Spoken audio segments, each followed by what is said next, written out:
ये है खोज वर्ड और आज हम खोज वर्ड में आपको बताएंगे कि खिलजी ने आखिर क्यों जलवा दी थी नालंदा यूनिवर्सिटी।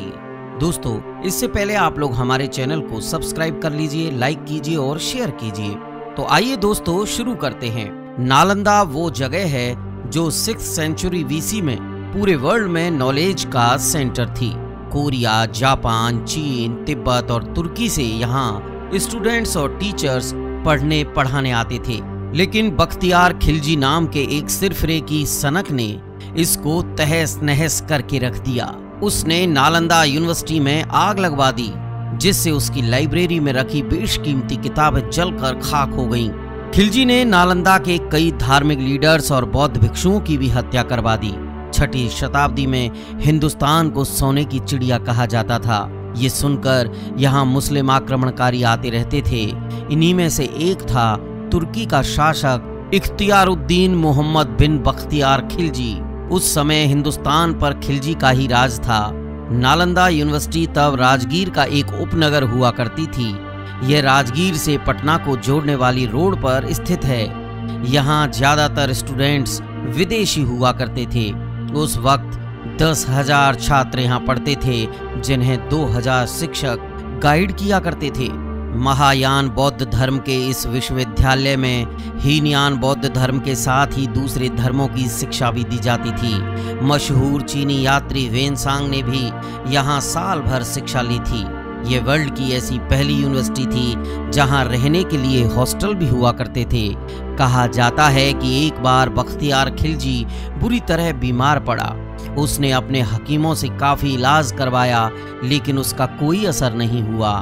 तब किसी ने उसे नालंदा यूनिवर्सिटी की आयुर्वेद शाखा के हेड राहुल श्रीभद्र से इलाज करवाने की सलाह दी, लेकिन खिलजी किसी हिंदुस्तानी वैद्य से इलाज के लिए तैयार नहीं था।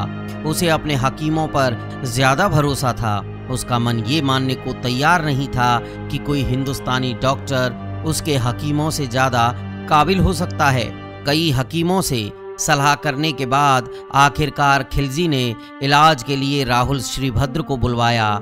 खिलजी ने उनके सामने शर्त रखी कि वो किसी हिंदुस्तानी दवा का इस्तेमाल नहीं करेगा और अगर वो ठीक नहीं हुआ तो उन्हें मौत की नींद सुला देगा। ये सुनकर राहुल श्रीभद्र सोच में पड़ गए। फिर कुछ सोचकर उन्होंने खिलजी की शर्तें मान ली। कुछ दिनों बाद वो खिलजी के पास एक कुरान लेकर पहुंचे और उससे कहा कि इसके इतने पन्ने रोज पढ़िए, ठीक हो जाएंगे। दरअसल राहुल श्रीभद्र ने कुरान के कुछ पन्नों पर एक दवा का लेप लगा दिया था। खिलजी थूक के साथ उन पन्नों को पढ़ता गया और इस तरह धीरे धीरे ठीक होता गया।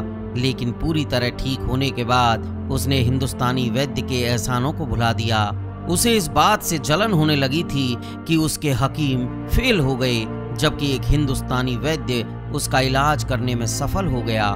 तब खिलजी ने सोचा कि क्यों ना ज्ञान की इस पूरी जड़ यानी कि नालंदा यूनिवर्सिटी को ही खत्म कर दिया जाए। इसके बाद उसने जो किया उसके लिए उसको इतिहास कभी माफ नहीं कर सकता। जलन के मारे खिलजी ने नालंदा यूनिवर्सिटी में आग लगाने का आदेश दे दिया। कहा जाता है कि यूनिवर्सिटी की लाइब्रेरी में इतनी किताबें थी कि यह 3 महीने तक जलता रहा। इसके बाद भी खिलजी का मन शांत नहीं हुआ।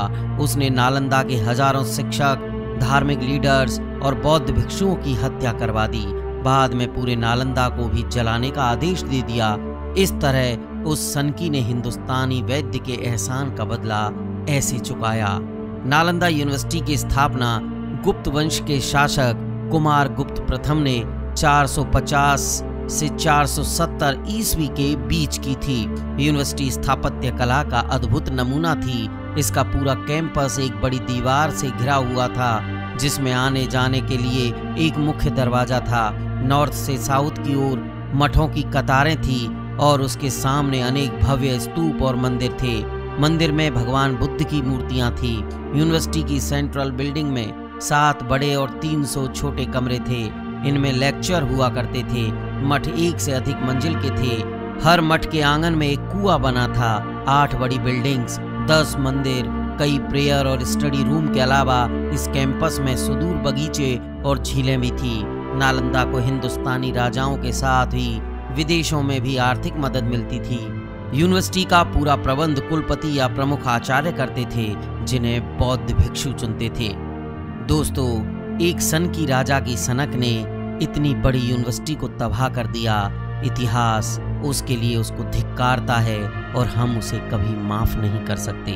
खोज वर्ल्ड में आज इतना ही, फिर मिलेंगे एक नए विषय के साथ।